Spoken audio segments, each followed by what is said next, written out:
네, 안녕하십니까. 우리 성도님들 즐거운 슬기로운 성경생활 시즌 3 하고 계신가요? 네, 9번째 강의를 맡은 한성훈 강도사 인사드리도록 하겠습니다. 우리 지금 벌써 시즌 3까지 오게 되고 또 지금 선지서 파트들을 우리가 보고 있는데요. 우리 성도님들 함께 읽으시면서 조금이나마 또 도움과 또 여러 가지 지식들을 같이 드리기 위해서 이렇게 준비하고 있는데요.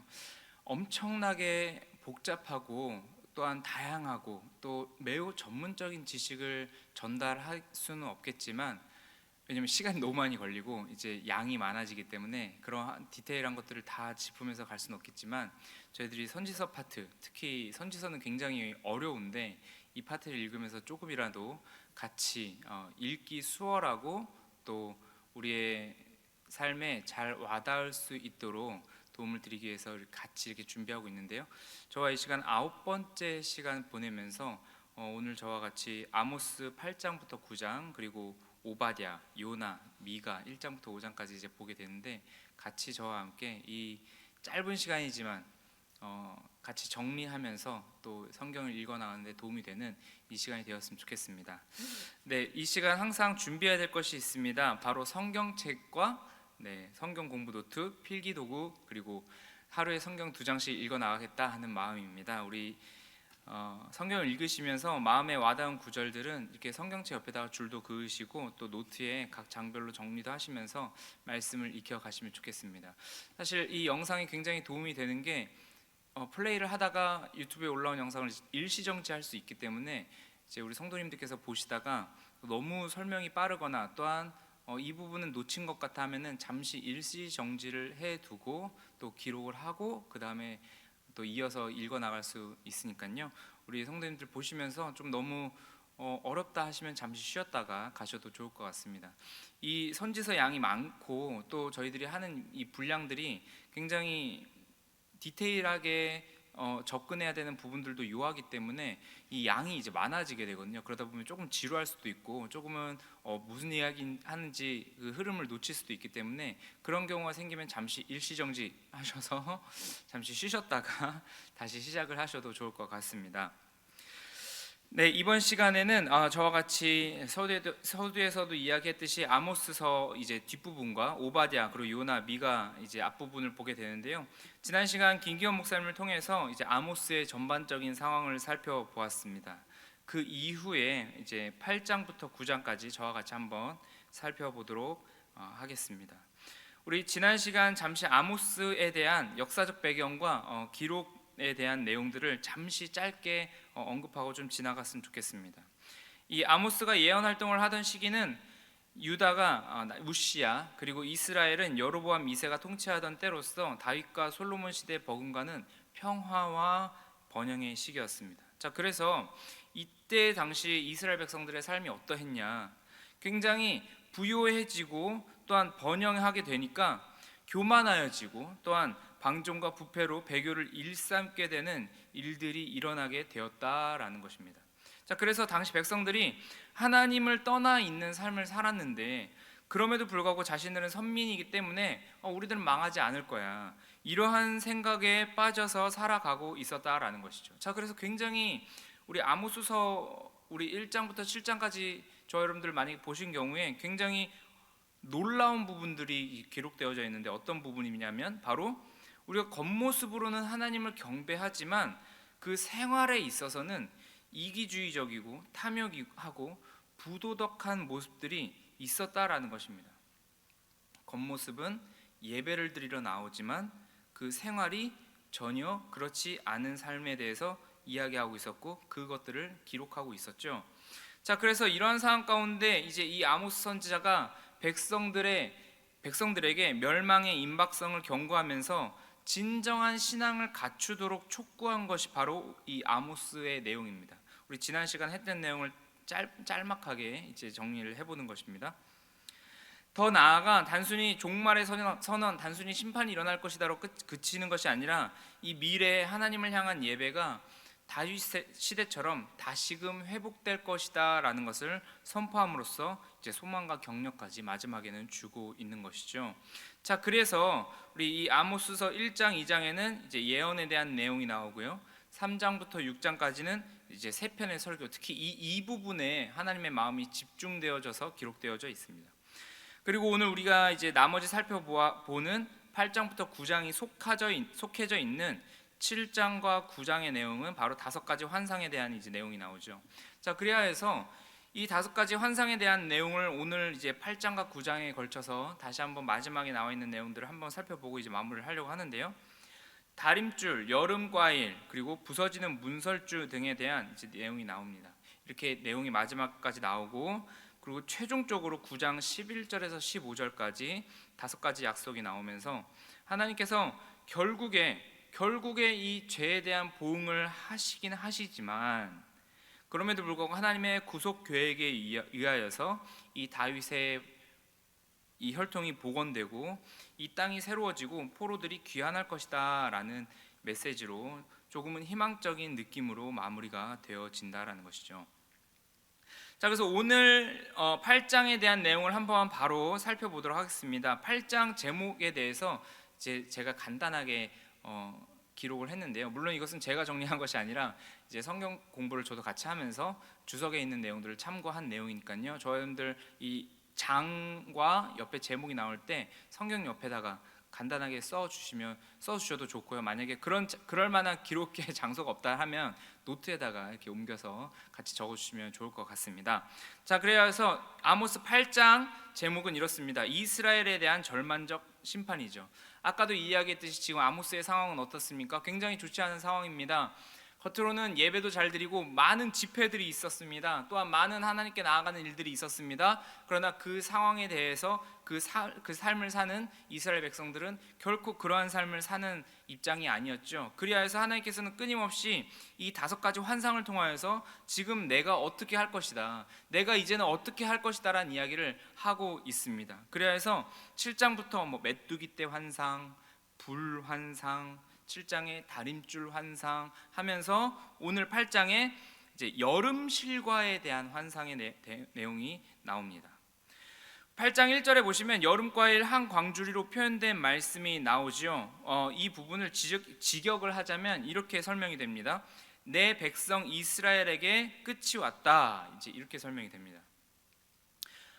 여러분들 저희들이 대화하다 보면은 말을 가지고 동일한 음색, 동일한 그 음절 같은 것들이 있다라면 사실 뜻이 조금 다르지만 그런 음절들을 섞어서 이제 소위 말하는 말장난을 하면서 말을 이어갈 때가 있죠. 지금 이러한 것처럼 사실 우리가 봤던 이 8장 1절에는 여름과일 보라, 여름과일 한 광주리이다 이제 이렇게 말씀을 하셨는데, 이것은 직역을 하자면, 이 원어를 직역하자면 내 백성 이스라엘에게 끝이 왔다 이제 이렇게 됩니다. 어떻게 그렇게 되냐면 여름 과일에 해당하는 원어가 카이치라는 원어인데, 이것은 끝이다, 끝을 나타내는 그 단어 캐치라는 단어와 비슷한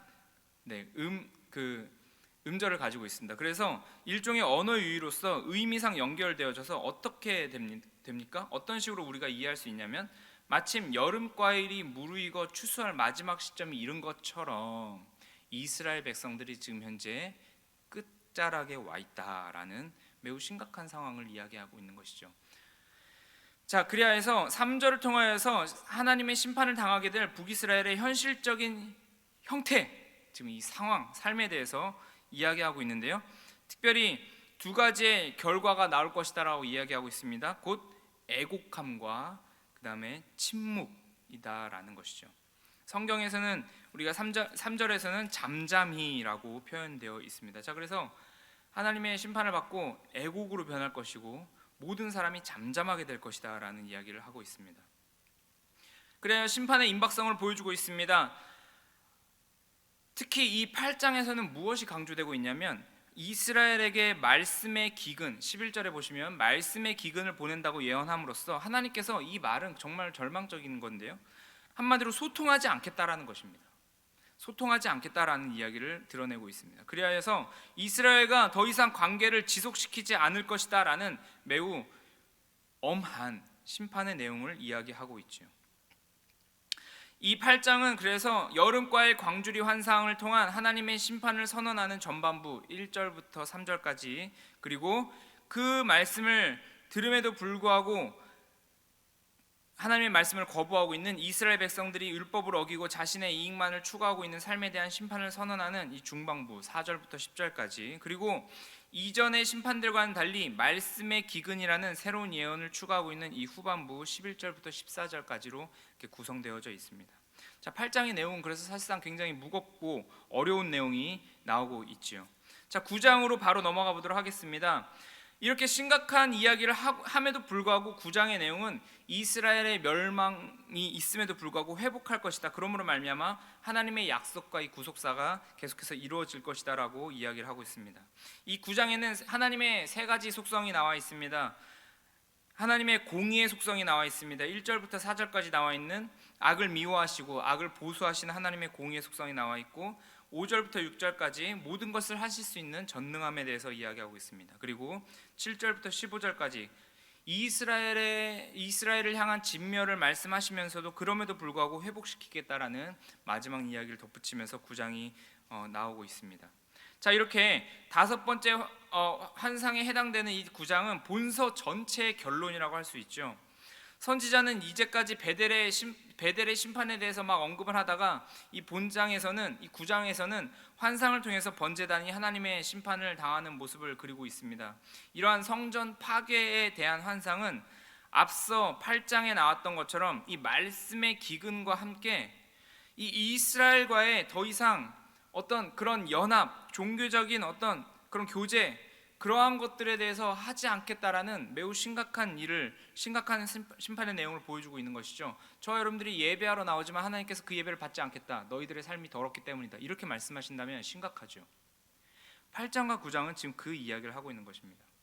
너희들의 삶이 엉망이기 때문에 예배하러 나온다고 할지라도 받지 않겠다, 말씀이 들리지 않을 것이고 성전은 파괴될 것이다, 번제단이 심판받을 것이다, 이러한 이야기를 하고 있다는 것입니다. 자, 그러나 이 선지자, 이 아모스 선지자는 마지막에 그럼에도 불구하고 하나님께서 이 모든 일들을 결국에 회복시키실 것이다라는 이야기를 마지막에 덧붙이면서 다윗의 무너진 장막이 회복될 것이다라는 이야기로 끝을 맺고 있습니다. 사실 아모스 선지자가 기록했지만 하나님의 마음이죠. 이것으로 너희들을 모두 다 심판하겠다라는 것이 아니라 다윗의 무너진 장막, 그 마음의 중심에 통회하고 하나님을 예배하고자 하는 그 진실된 마음이 있는 그 예배됨이 일어나고, 이곳에서 예배되는 것만이 아니라 그 삶 자체가 하나님의 마음을 따라 살아가게 되는 그 진정한 참된 삶의 예배를 내가 회복시키실 것이다라는 그 이야기를 마지막에 덧붙이고 있다라는 것입니다. 즉, 이 이스라엘의 심판의 흐름 가운데서도 남은 자를 통한 하나님의 구원이 흔들리지 않고 있다라는 것을 보여주고 있죠. 자, 그래서 이 9장은 1절부터 6절까지 성전 파괴에 대한 환상과 하나님에 대한 찬양을 기록하고 있고, 7절부터 10절까지 이스라엘의 멸망에 대한 최종적인 예언을 기록하고 있습니다. 그리고 마지막으로 11절부터 15절까지 그럼에도 불구하고 방금 이야기했던 것처럼 다윗의 무너진 장막의 회복을 통하여서 하나님의 약속이 신실하게 이루어질 것이다라는 것을 마지막으로 넣으면서 이 아모스에 대한 이야기가 맞춰지고 있죠. 자, 우리는 이 전체적인 아모스에 대한 내용을 보면서 우리 잠시 짤막하게 결론 한번 생각해 봤으면 좋겠습니다. 참된 신앙을 잃어버린 하나님의 백성들이라고 우리는 생각해 볼 수 있을 것 같습니다. 우리 아모스 5장 21절부터 24절 저와 여러분들 한번 지금 잠시 일시정지를 한번 해놓고서 한번 찾아서 저와 같이 한번 보셨으면 좋겠는데요. 아모스 5장 21절에서 24절까지 매우 유명한 구절이죠. 우리 화면으로 나오진 않습니다. 성경책을 보고 한번 같이 읽어보시죠. 내가 너희 절기들을 미워하여 멸시하며 너희 성회들을 기뻐하지 아니하나니 너희가 내게 번제나 소제를 드릴지라도 내가 받지 아니할 것이요 너희의 살찐 희생의 화목제도 내가 돌아보지 아니하리라. 내 노랫소리를 내 앞에서 그칠지어다 내 비파소리도 내가 듣지 아니하리라. 오직 정의를 물같이 공의를 마르지 않는 강같이 흐르게 할지어다. 저 여러분들은 아모스서를 읽으면서 사실 이 부분에 있어서 굉장한 어떤 깨달음과 또한 우리의 삶에 거울같이 비춰지는 그러한 일들을 경험해야 할 것입니다. 아모스서를 읽으면 우리의 신앙이 어디서 움직이게 되는지 깨닫게 됩니다. 무슨 말이냐면, 여러분들 어떤 내용을 담으려면 형식이 필요합니다. 물을 담으려면 물병이 있어야 하죠. 물이라는 내용이 중요하기 때문에 그렇습니다. 형식이 필요합니다. 그래서 형식이 매우 중요합니다. 물병이 갖춰져야 하죠. 자, 그러나 그 형식이 아무리 좋다고 하여도 사실상 오늘 이 아모스에서 볼 수 있는 내용은 무엇입니까? 형식이 아무리 휘황찬란해도 그 내용을 뛰어넘을 수 없다라는 것입니다. 물병이 만들어져 있지만 물이 담겨져 있다라는 그 목적을 이루지 아니하면 물병 자체는 의미가 없겠죠. 우리의 삶에 있어서도 이 신앙이라는 것이 바로 이렇게 나온다라는 것입니다. 좋은 행사들은 많이 합니다. 좋은 예배들은 많이 합니다. 또한 굉장히 놀라운 모임들과 여러 가지 축제적인 그런 행사들 또는 그런 기독교적인 행사들은 많이 합니다. 그러나 그 안에 그 일을 하는 사람이 신자답게 서 있지 아니하면, 오늘 우리가 봤던 이러한 내용들처럼 우리가 그렇게 신자답게 서 있지 아니하면 우리의 기독교적인 모든 행사 또는 모든 예배에 대해서 바로 오늘 우리가 읽어봤던 이 21절부터 24절까지의 평가를 받을 수 있을지 모른다라는 것입니다. 그렇기 때문에 우리의 신자의 참된 영역은 어디서 발현되고 있나요? 우리가 물론 겉으로 드러나는 이 모든 예배와 행사들은 매우 중요합니다. 우리가 이 일들을 해나가야 하죠. 그러나 여기서 우리의 신앙의 참된 모습이 발현되나요? 또는 아니면 우리의 삶에서 우리가 겪는 우리의 모든 삶에서 우리의 이 인격과 우리 안에서 이 신앙의 실력이 발현되나요? 오늘 이 이야기를 하고 있는 것입니다. 그래서 서두에 제가 잠시 질문을 드렸듯이 우리가 가지고 있는 신앙이라는 것이 어디서 움직입니까? 좋은 행사들만이 아니라 우리의 삶의 여러 가지 상황 가운데서 발현될 수 있는 우리가 되었으면 좋겠습니다. 네, 우리 바로 오바댜로 넘어가 보도록 하겠습니다. 네, 오바댜입니다. 네, 오바댜는 정말 찾기도 어렵고 한 장밖에 없어서 금세 넘어가는 부분인데요. 우리 오늘 이 시간 잠시 오바댜를 한번 살펴보도록 하겠습니다. 자, 본서는 구약 성경 중에서 방금 이야기했던 것처럼 매우 짧은 책입니다. 한 장밖에 되어 있지 않죠. 그러나 매우 강도 높은 심판의 메시지가 선포되고 있습니다. 이 오바댜서의 기자는 에돔의 죄가에 대해서 매우 혹독하게 책망하고 있습니다. 그리고 이로 인한 하나님의 심판에 대해서만 언급을 하고 있죠. 다른 선지서들처럼 회개에 대한 촉구와 구원의 가능성을 말하고 있지 않고 책망과 심판에 대해서만 이야기하고 있죠. 자, 그래서 매우 강도 높은 메시지를 선포하고 있다고 얘기한 것인데요. 그러나 대신 이 본서는 이 이스라엘 백성들, 남유다의 형제국인 에돔에게서조차 순환과 멸시를 당한 이 이스라엘의 회복에 대해서 마지막에 덧붙이고 있습니다. 막 심판으로 막 그렇게 끝나는 것이 아니라 마지막에는 그래서 어떻게 될 것인가? 그래서 이스라엘 백성들은 망한다라는 것인가? 아니다. 이스라엘 백성들이 회복하게 될 것이다라는 이야기를 마지막 1장 17절에서 21절까지 덧붙이고 있죠. 자, 중요한 건 이 부분입니다. 이따가 살펴볼 텐데 바로 이 부분을 통하여서 하나님과 그의 백성의 관계가 어떠한지를 다시 한번, 그리고 어떠해야 하는지, 하나님께서 어떤 분이시기 때문에 그 이스라엘 백성들이 어떠한 존재로서 서 있어야 되는지를 이 마지막 부분을 통해서 이야기해주고 있다라는 것입니다.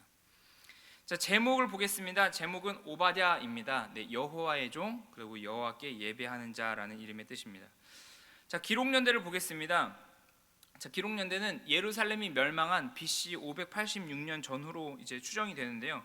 이 오바댜서를 읽다 보면 1장 11절 말씀, 12절 말씀, 14절 말씀 같은 경우에 보시면 예루살렘의 성의 함락에 대한 이야기가 나오죠. 그래서 예루살렘을 점령한 사건이 반영되어 있다라는 것으로 추측하여 아주 명확한 연대를 정확하게 이 연도 몇 월 며칠에 썼다라고 할 수는 없지만 이러한 정황적인 것을 미루어 보아 예루살렘이 멸망한 바로 BC 586년 그 즈음쯤에 쓰여진 것으로 우리가 추적할 수 있는 것이죠.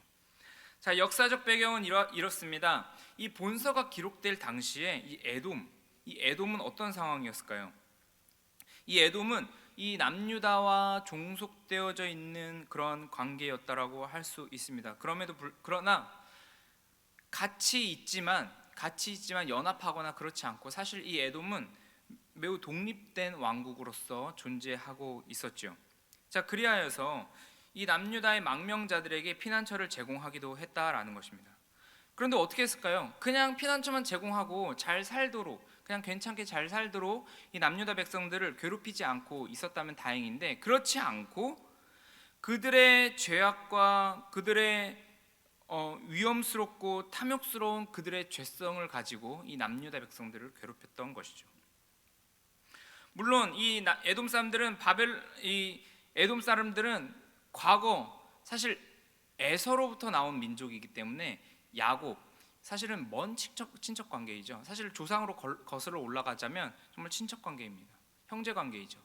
그러나 남유다가 바벨론에 의하여서 멸망당하고 힘들고 어려울 때에 이 에돔 사람들이 도와주거나 무엇인가 어떤 좋은 도움들을 계속해서 요청한 것이 아니라, 사실상 이 에돔 사람들은 남유다가 멸망하자 매우 기뻐하고, 동시에 이 침략자들과 함께 유다 백성들을 약탈하고, 그리고 적극적으로 살상과 만행을 일삼았던 것이죠. 형제인데도 불구하고 일삼았던 것입니다. 남유다 입장에서 어떨까요? 정의롭지 않고 악한 모습을 띤 나의 이웃, 이렇게 에돔이 되어진 것이죠. 자, 이러한 에돔의 참상은 결국 이 오바댜를 통하여서 하나님의 심판의 메시지를 듣게 됩니다. 자, 그래서 기록 목적이 어떨까요? 기록 목적은 에돔의 멸망을 선포하고 유대의 회복을 예언하기 위하여서 쓰여지게 되었죠. 오바댜 선지자는 하나님의 공의로운 심판의 확실성을 강조하고 있습니다. 동시에 이 아브라함에게 준 땅을 회복시키시는 이 하나님의 신실하심, 그리고 유다를 배척하지 말라라는 이 이야기를 선언하시죠. 또한 동시에 에돔이 무엇을 자랑했을까요? 그렇게 우리는 힘이 세다, 우리나라는 힘이 세다라는 이런 인간적인 힘만을 의지하는 이런 교만한 행동에 대해서 하나님께서는 오바댜 선지자를 통해서 에돔, 너희들 그렇게 계속해서 산다면 결국 멸망할 거야. 나의 정의와 공의가 너희들을 보고 있다라고 경고하신다라는 것이죠. 자, 그래서 이 오바댜서는 크게 두 가지의 주제로 나뉠 수 있습니다. 에돔 입장에서 볼 때는 자신의 나라가 별 문제 없이 살았겠죠. 그러나 지금 이 오바댜서를 통해서 자신의 나라의 운명이 어떻게 됩니까? 아무런 재앙이 없는 것 같이 보일지라도 하나님께서는 결국 이 죄악을 범한 에돔을 엄중하게 심판하실 것이다라는 내용이 강하게 나오고 있다는 것입니다. 자, 두 번째는 뭘까요?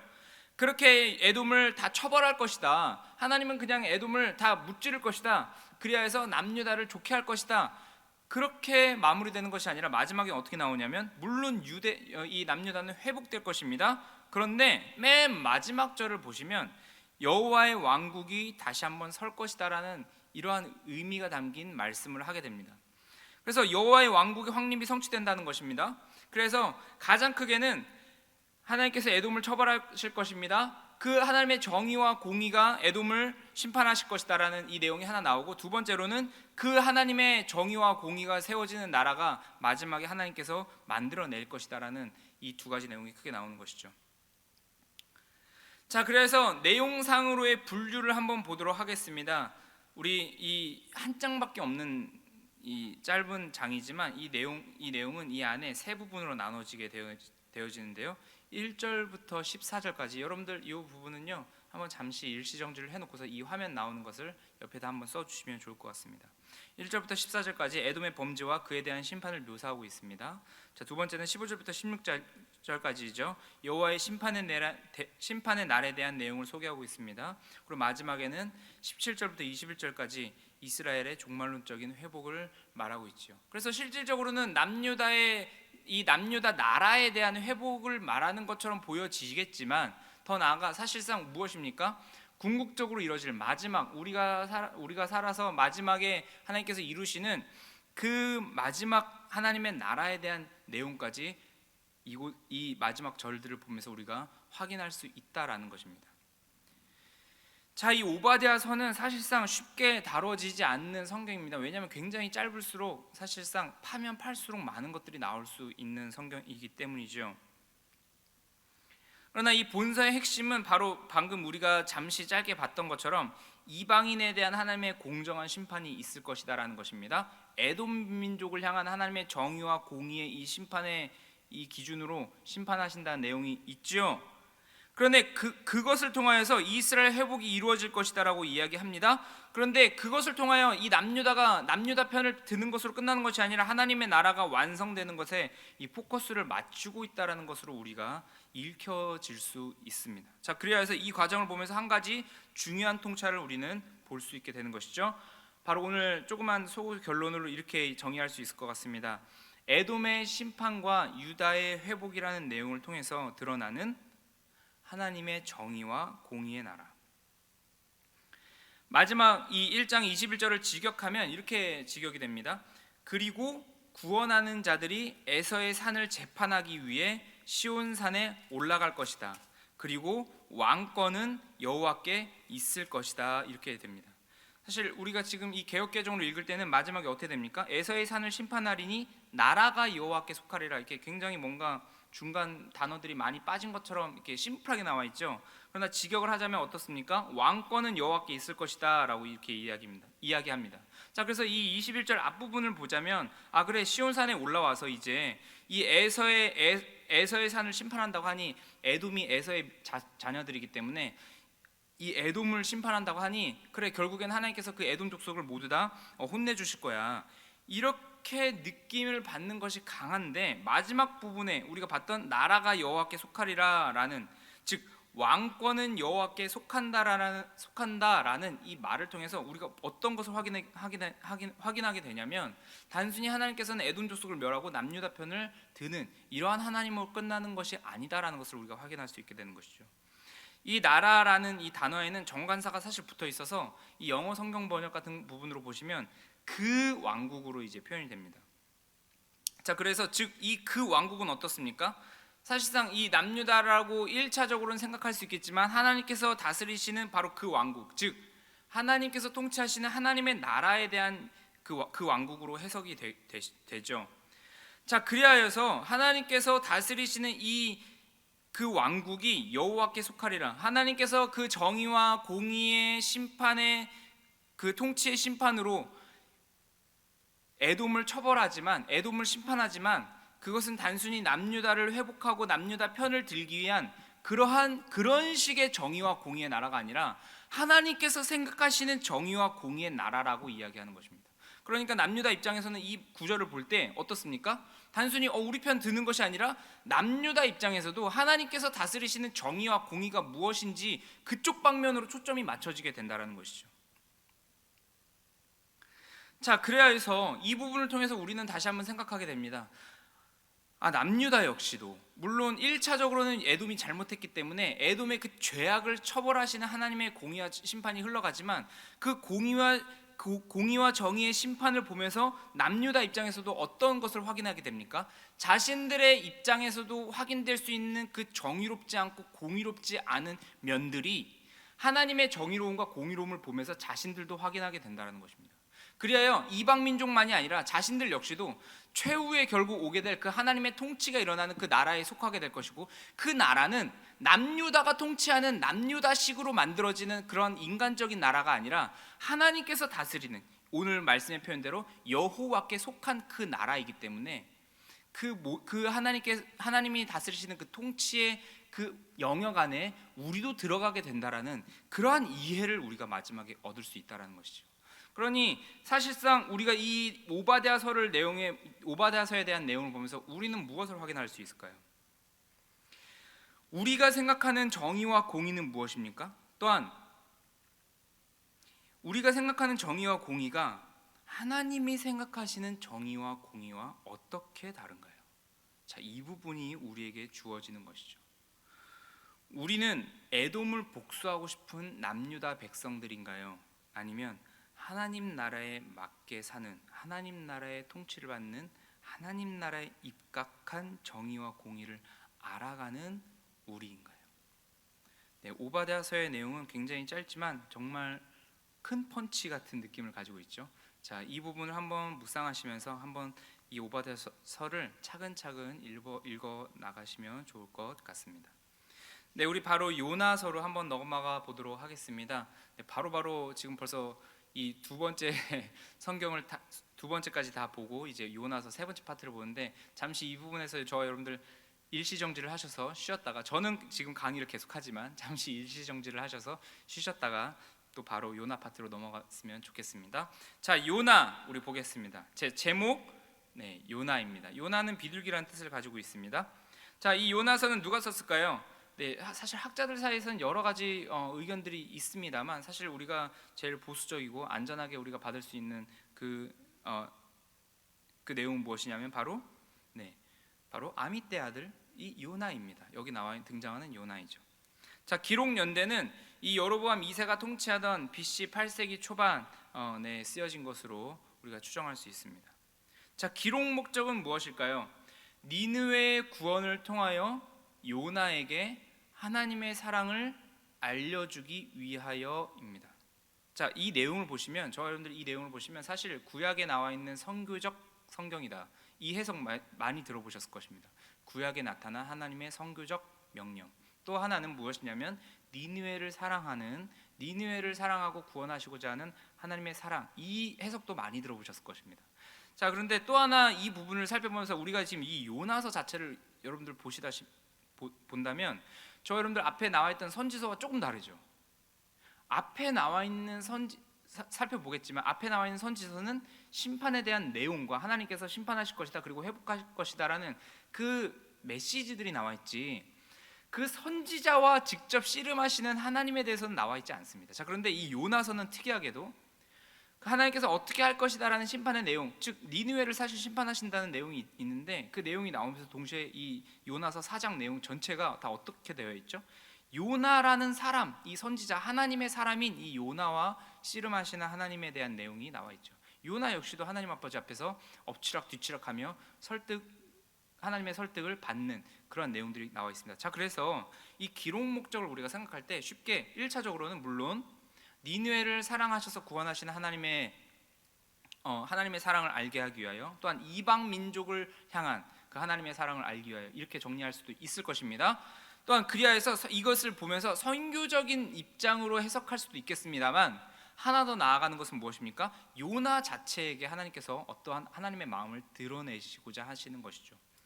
자, 그리하여서 1차적으로는 니느웨의 구원을 말씀하시지만 더 나아가 이 이방인의 구원에 대하여 아무런 노력도 하지 아니하고, 이런 상황에서 오로지 자신들만 구원을 얻을 것이다라는 이러한 생각을 부수시고 온 인류에 대한 사랑을 알게 하신다라는 것이 바로 이 요나서의 최종 목적이다라고 우리는 생각해 볼 수 있을 것 같습니다. 자, 이 요나서를 보시다 보면 조금 더 한 가지 우리가 생각해야 될 부분이 있는데요, 바로 요나와 그리스도 예수와의 관계입니다. 사실 이 요나와 그리스도 예수님은 직접적으로 연결되어 있지는 않습니다. 자, 그러나 이 나중에 마태복음 12장 40절에 보시면 이 요나가 물고기에 들어갔다가 나온 이 사건을 예수님께서 인용하시면서 자신의 십자가와 부활 사건으로 연결하셔서 이야기를 하시죠. 자, 그래야 해서 이 요나서를 보면서, 이 요나를 보면서 이 요나가 무슨 나중에 예수님이다 이런 식의 해석은 되지 않습니다. 자, 그러나 이 요나가 이 물고기 뱃속에 들어갔다가 다시 나온 이 사건을 당시 유대인들 앞에 이 십자가 사역을 설명하고, 그 다음에 이 십자가 사역을 통하여서 하나님께서 예수 그리스도를 통해서 어떤 식으로 우리를 구원하실 것인지에 대한 그 방법을 설명하시면서 그리스도 예수님께서 이 요나에 대한 사건을 끄집어 왔기 때문에 직접적인 연결로 볼 수는 없지만 이 요나서를 보면서 우리는 이 일들을 보면서 요나서를 보면서 훗날 예수님의 사역에 대해서도 이해할 수 있는 작은 실마리를 우리가 알 수 있게 된다라는 것이죠. 자, 그래서 이 부분을 우리는 한 가지 염두를 하면서 같이 이제 보시는 것입니다.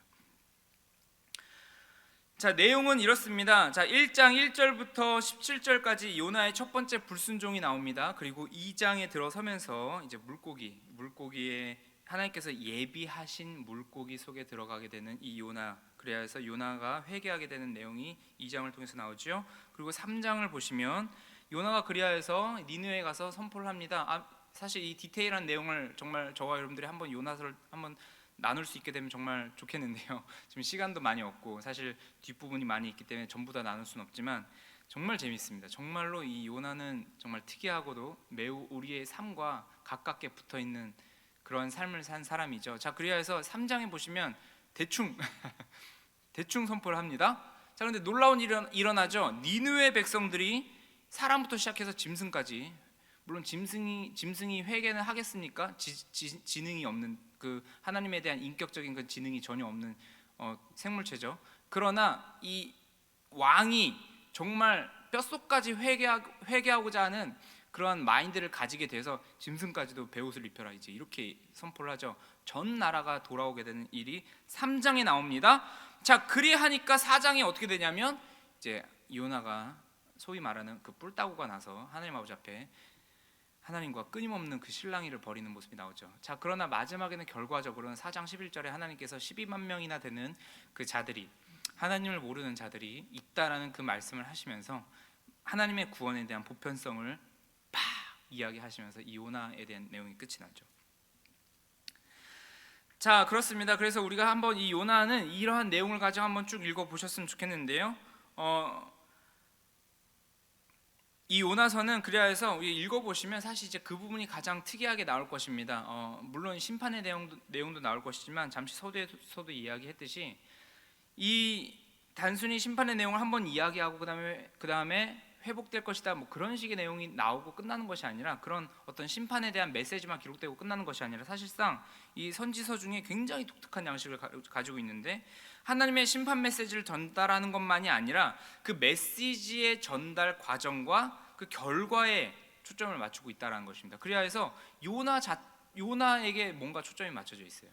요나가 하나님 아버지 앞에서 실랑이를 벌이고 그 요나와 실랑이를 벌이시는 하나님에 대해서 나오고 있습니다. 그래서 니느웨에 대한 심판은 한 번 나오고, 그리고 심지어 심판의 결과를 그 심판의 내용을 전달했을 때 즉각 듣습니다.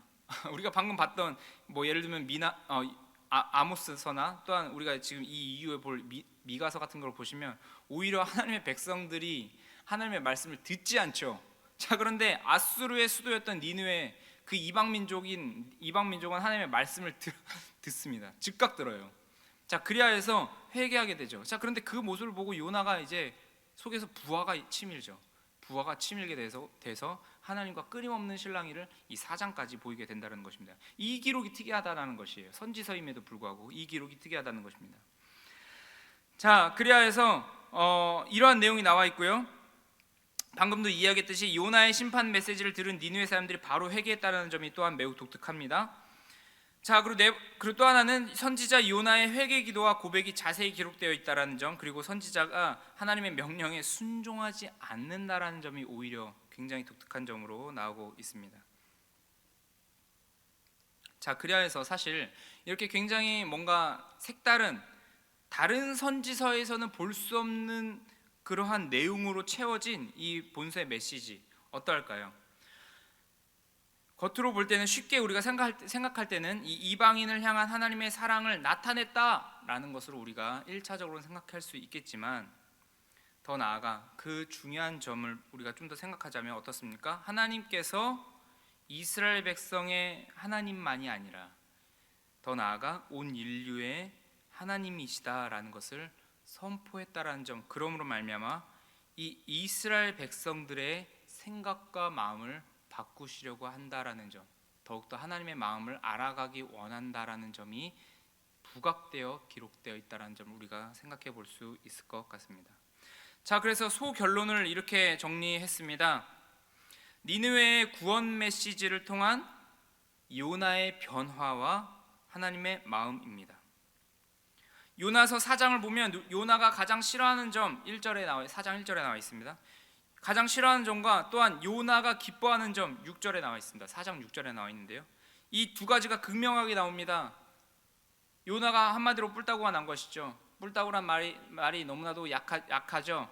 요나의 표현으로 따지자면 내가 죽는다고 할지라도, 내 목숨을 걸고 한다고 할지라도 하나님의 생각보다는 내가 지금 이렇게 행동하는 것이 맞습니다라는 것입니다. 왜냐하면 요나 입장에서는 하나님의 공의와 정의를 너무나도 잘 알고 있는, 하나님의 말씀을 선포하는 참된 선지자였습니다. 자, 그렇기 때문에 하나님의 이 말씀, 하나님의 요나가 알고 있는 이 하나님의 정의와 공의라는 개념으로 이 니느웨를 봤을 때는 이 남유다 백성들, 특히 북이스라엘 백성들을 침공하려고 했던 이 아수르의 이 악한 적들은 당연히 심판받아야 마땅하다라는 하나님의 그 날카로운 지적을 요나서도 같이 그 날카로운 시선을 가지고 있었기 때문에 당연히 요나의 입장에서는 니느웨는 멸망당해야 마땅한 존재들이었죠. 사실 단순하게 요나가 하나님 아버지 앞에서 고집을 부렸다 이렇게 얘기할 수는 없는 것입니다. 하나님의 그러한 밝은 빛을 맛보면 맛본 사람일수록 사실 실질적으로 저와 여러분들 주위에서 어떻죠? 하나님의 은혜와 하나님의 그런 기적적인 일들과 하나님의 깊은 그 빛을 맛본 사람일수록 희한하게도, 놀랍게도 한편으로는 정죄가 나옵니다. 굉장히 우리의 신앙생활 함에 있어서도 굉장히 어려운 부분인데요, 요나 입장에서는 사실 정말 그러하죠. 하나님의 그 정의와 공의에 대해서 잘 알고 있는 투철한 선지자입니다. 왜냐하면 요나를 통하여서 그 하맛 어귀에서부터 그 위에 이르는 그 이스라엘 영토가 회복될 것이다라는 그 일들이 일어났거든요. 그 말인즉슨 이 요나는 하나님과 잘 소통하는 참된 선지자였다라는 것입니다. 열왕기하에 나와 있는 내용인데요. 자, 그렇기 때문에 요나서는 사실 하나님에 대해서 너무나도 잘 알고 있는 사람입니다. 그렇기 때문에 이 요나서 나중에 여러분들 그 물고기에서 나온 후에 하나님께서 이 심판을 철회했을 때 요나가 뭐라고 합니까? 그렇습니다. 하나님은 노하기를 더디하시며 인애가 크시사 뜻을 돌이켜 재앙을 내리지 아니하신 하나님인 줄을 내가 알고 있습니다. 이렇게 이야기를 하죠. 하나님에 대한 속성을 너무나도 잘 알고 있습니다. 그래서 그걸 가지고 비꼬으면서 이야기를 하죠. 자신의 마음이 하나님과 맞닿아 있는 사람이었는데 그렇기 때문에 그 불의함에 대해서 도무지 용납이 되지 않는다라는 것입니다. 자, 그렇기 때문에 이 4장이나 되는 이 내용을 보면서 계속해서 신랑이가 일어나는 일들을 기록하고 있는 것이죠. 자, 그래서 이 마지막 4장에는 요나가 가장 싫어하는 점이 나옵니다. 바로 이 부분이 싫어하죠. 회개에서 돌아왔다라는 것입니다. 어떻게 저 원수가 회개하지? 이 부분이 가장 싫어하죠. 자, 그 다음에 요나가 기뻐하는 점이 나옵니다. 그 화를 내는 요나가 제일 좋아하는 점이 나오는데 무엇이냐면 자신이 그 떼약볕에 있어서 정말로 죽게 되었죠. 자, 그러나 그 순간 너무나도 요나의 마음과 요나의 상황과 요나의 여러 가지 그러한 형편들을 좋게 해주고 시원하게 해주는 그런 박넝쿨이 있었죠. 자, 그것 때문에 요나의 상황을 기쁘게 하고 하는 것 때문에 요나가 매우 좋아합니다. 자, 그런데 바로 이제 그 모든 것들이 하나님께서 예배하신 것들이고 그 과정을 통하여서 요나를 설득시키고자 하는 하나님의 거대한 섭리 가운데 있었던 것인데요.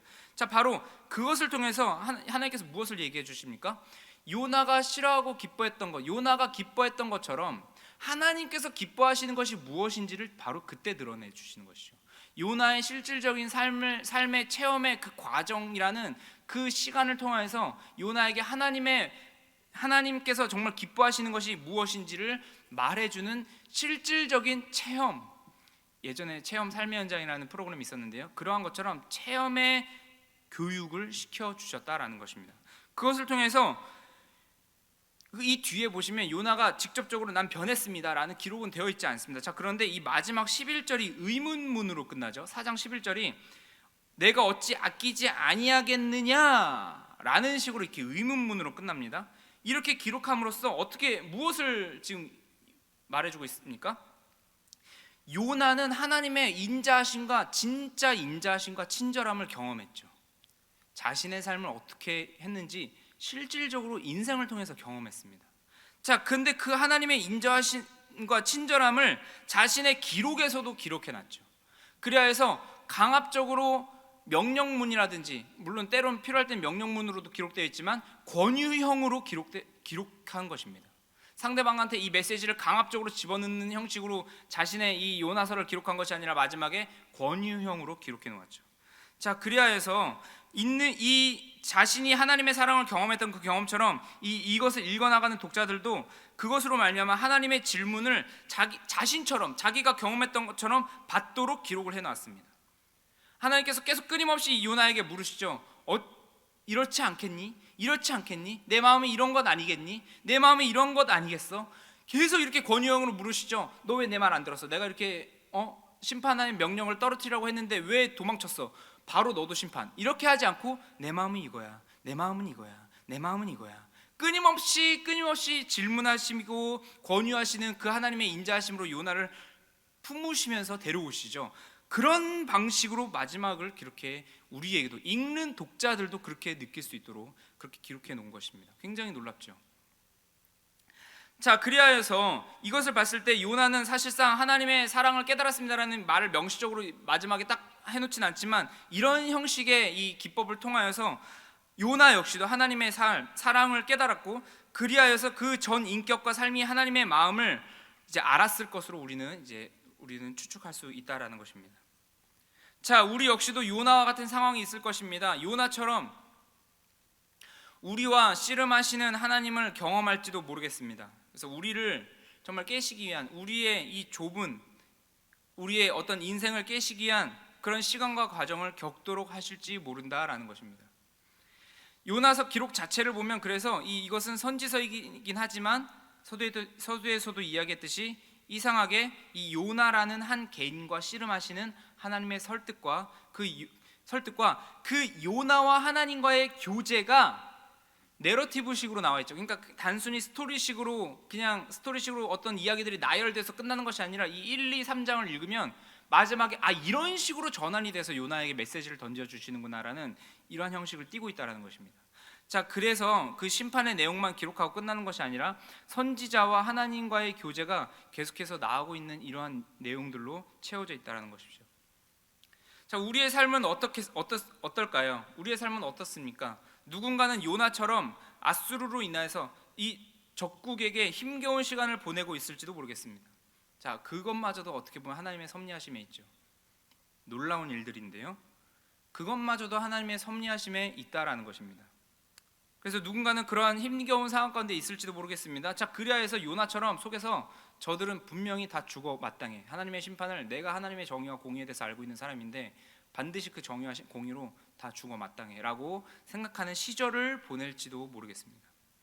자, 그러나 누군가는 2장에서처럼, 요나의 2장에서처럼 돌이키는 시간을 가지고 있을지도 모르겠죠. 자, 그럼에도 불구하고 사실 완벽하게 돌이킨 건 아닙니다. 아직 배워야 될 게 더 많이 있습니다. 아직 그 한 번의 회개로 끝난다는 것이 아닙니다. 3장과 4장을 보시면 하나님께서 요나에게 새로운 과목과 새로운 그 숙제를 내주시면서 요나가 그 숙제를 풀기 원하시는 그 시간을 주시죠. 자, 그리하여서 그 시간 속에 있는 저와 여러분이 있을지도 모르겠습니다. 그래서 잠시 우리가 화가 나는 시간도 있을 수 있겠지만, 잠시 우리가 어떤 시간을 다시 한번 새롭게 맞이하여서, 또는 저희들이 실질적으로 진짜 이사를 가서 새로운 환경에 접했다든지 해서 그곳에서 우리가 기뻐할 만한 상황을 맞이할 수도 있을지도 모르겠습니다.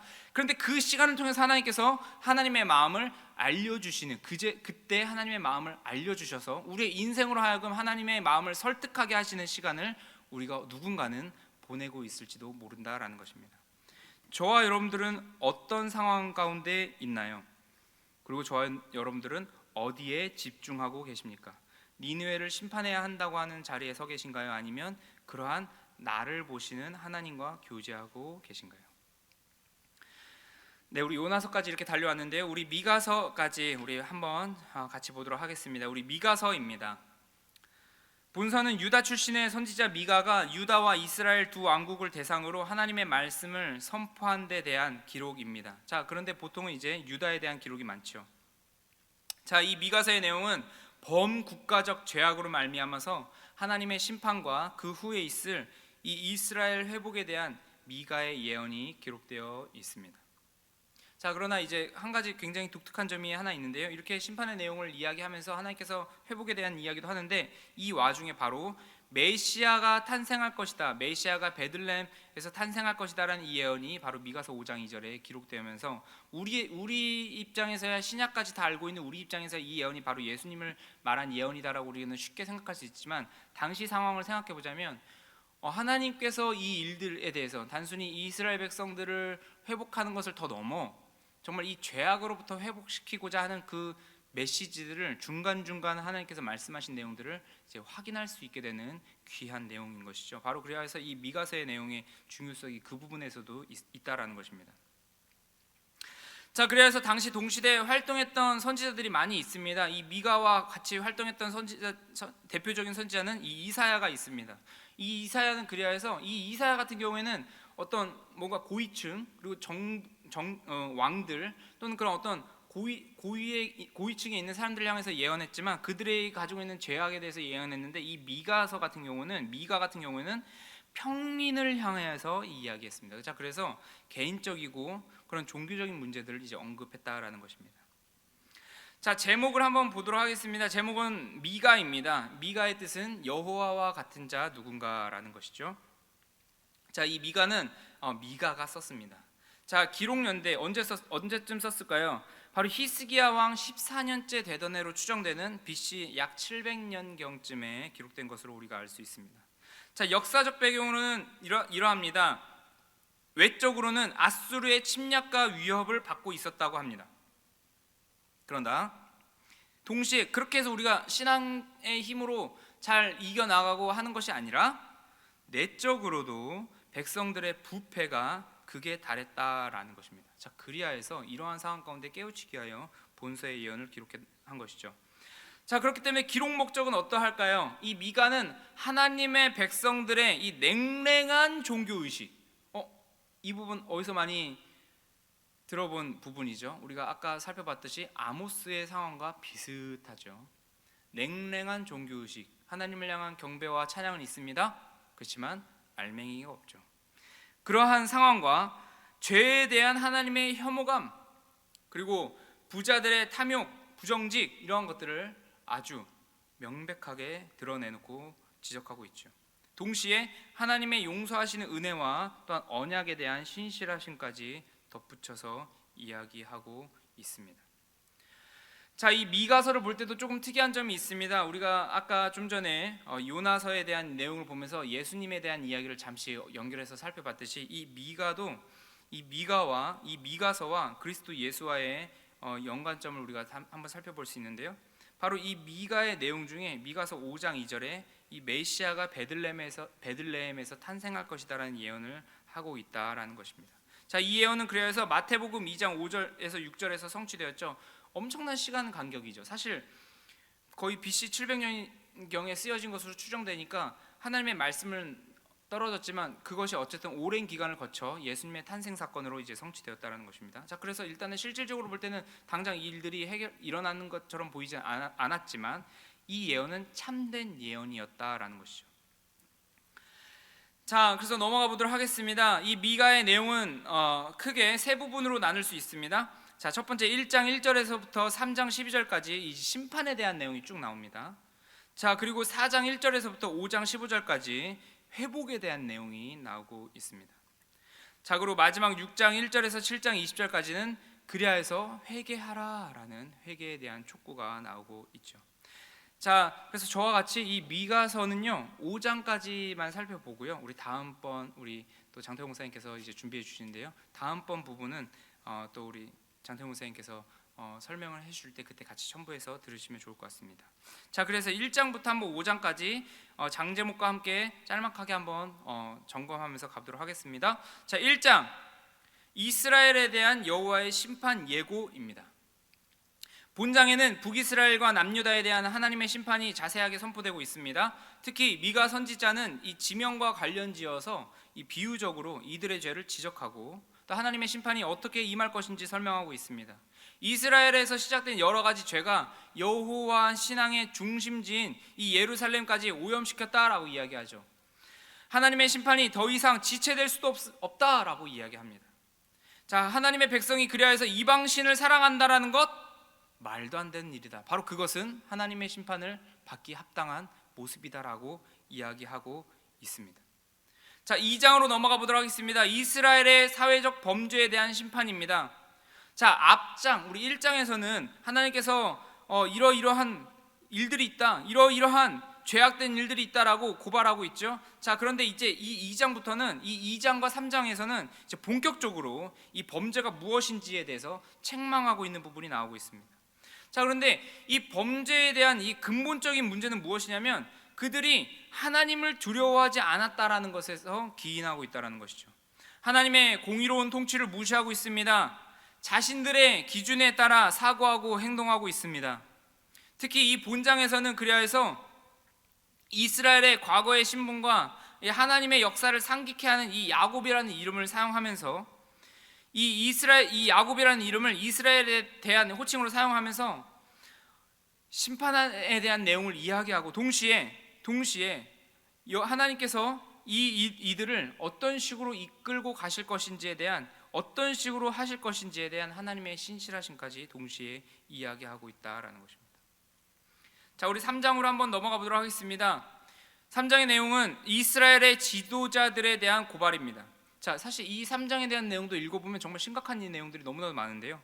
한번 읽어보시면서 정리해 보셨으면 좋겠습니다. 이 3장은 세부적으로 이스라엘의 지도자들을 향해서 심판의 내용을 말하고 있습니다. 정치 지도자들 1절부터 4절까지에 대한 내용입니다. 그 다음에 종교 지도자들 5절부터 8절까지에 대한 내용입니다. 이러한 사람들의 죄를 고발하고 있고 마침내 결국 이들이 그렇게 하나님의 방향성대로 살아가고 있지 않은 그런 면들에 대해서 심판받게 될 것이다라고 9절에서 12절까지 선언하고 있다라는 것입니다. 자, 우리 4장의 내용을 한번 보겠습니다. 4장의 내용입니다. 시온의 회복입니다. 이 3장까지 계속해서 심판 나오다가 이 4장에 오면서 예루살렘의 회복에 대해서 잠시 묘사하고 있는데요. 즉 이 미가 선지자는 이 메시아의 오심에 대해서 예언합니다. 5장에서 예언하죠. 우리가 아까 잠시 살펴봤던 것처럼 이 5장 2절에 메시아가 올 것이다라는 내용을 하는데 그 전에 먼저 지금 한 번 더 이야기하고 있는 것입니다. 그래서 메시아를 통해서 회복하게 될 이 하나님의 나라의 실상에 대해서 4장에 먼저 한번 빵 얘기하고 그 나라가 곧 올 것이다라는 내용, 그리고 그 나라가 어떻게 올 것이다라는 내용을 이제 5장에 대해서 이야기하고 있죠. 자, 그래야 해서 이 4장에 대한 4장에 미가가 묘사하는 하나님 나라의 모습은 이렇습니다. 먼저는 이 성전이 굳게 선다라는 것입니다. 그냥 단순히 다시 성전을 세운다 이 정도 내용이 아니겠죠.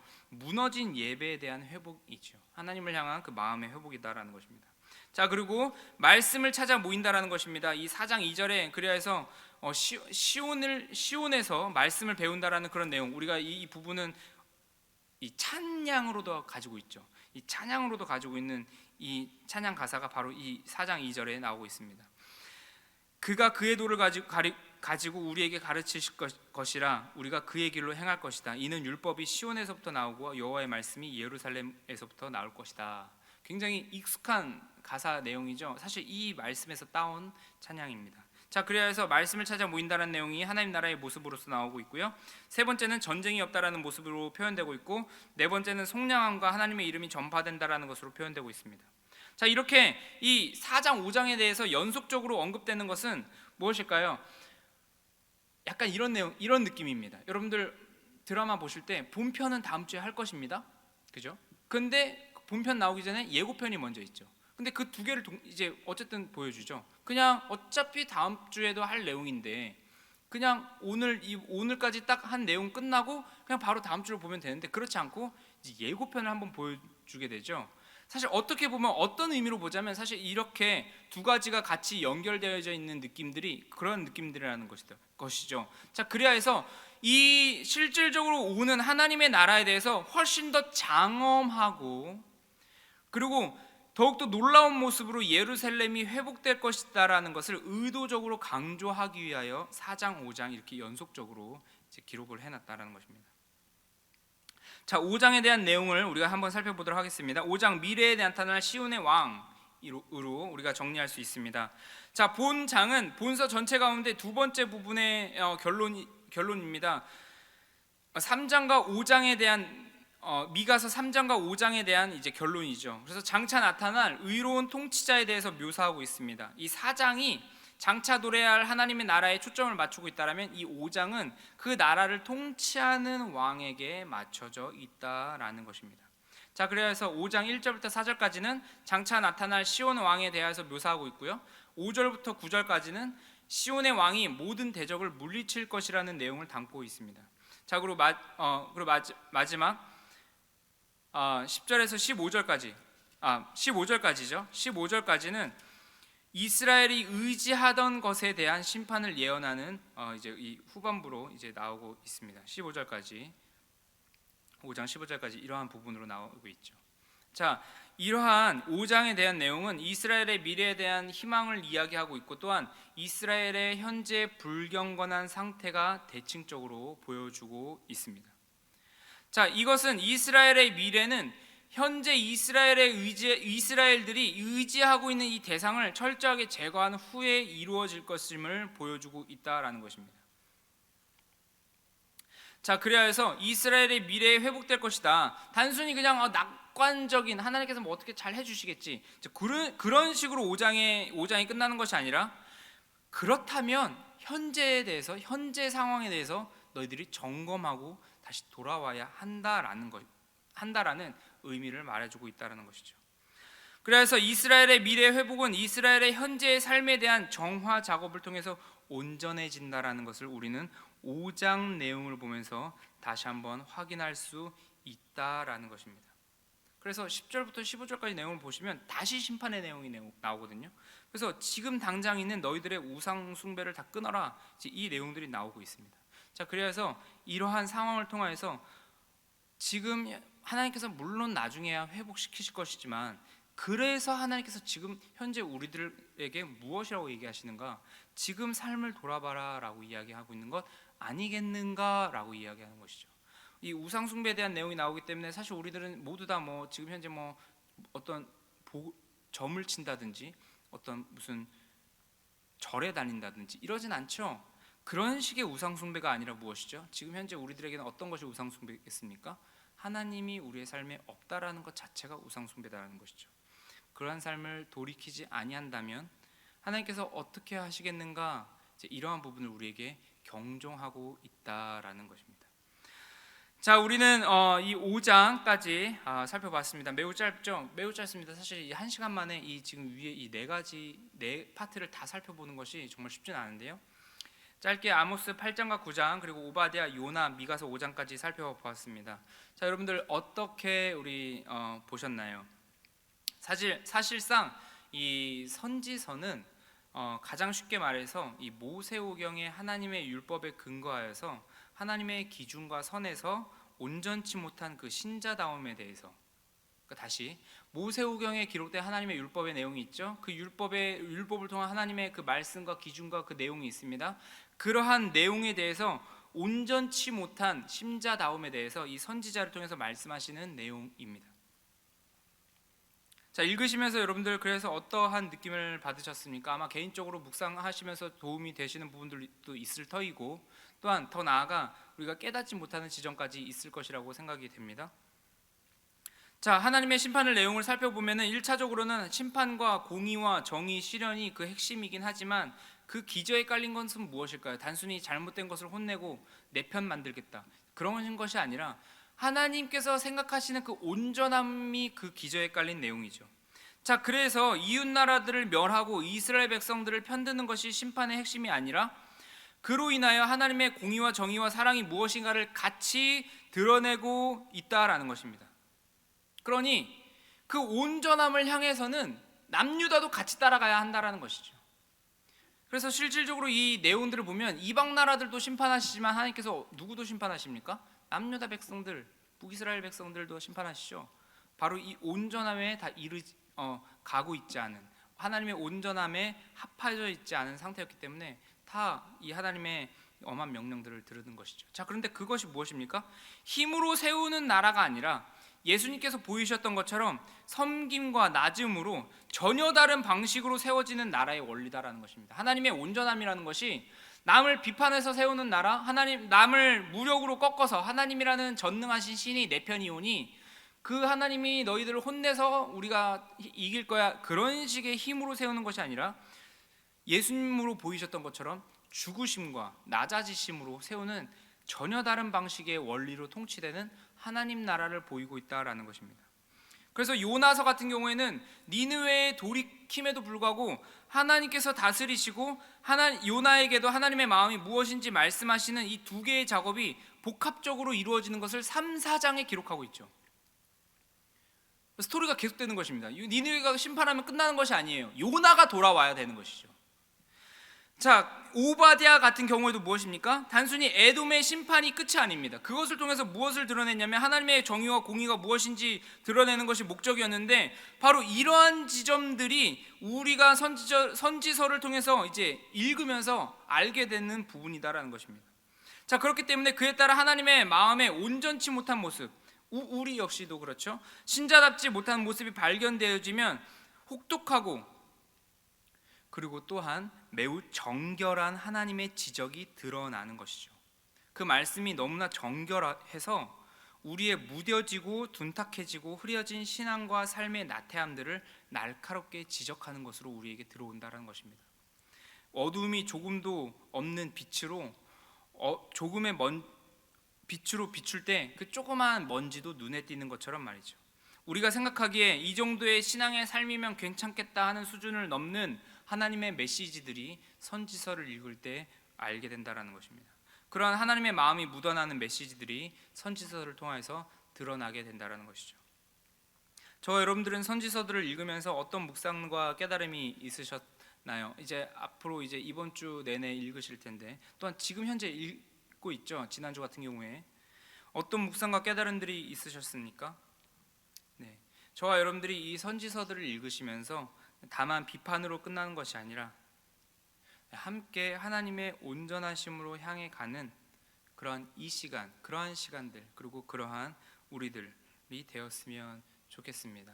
저와 굉장히 짧게 이 메시지들을 나눴는데요, 읽으시면서 또 조금 어려운 부분들은 또 동그라미도 쳐 가시면서 이런 하나님의 마음들을 잠시나마 다시 한번 우리가 알게 되고 우리의 삶을 점검하여 다시 한번 하나님 아버지 앞으로 나아가게 되는 우리 모두가 되었으면 좋겠습니다. 여러분 준비되셨죠? 네, 이번 주부터 함께 가도록 하겠습니다. 제가 잠시 기도하고 오늘 강의 마치도록 하겠습니다. 사랑해 주님, 참으로 감사드립니다. 우리에게 이 선지서의 기록들을 살펴보게 하시고 짧은 시간이지만 함께 선지서를 살펴보도록 해주심에 참으로 감사드립니다.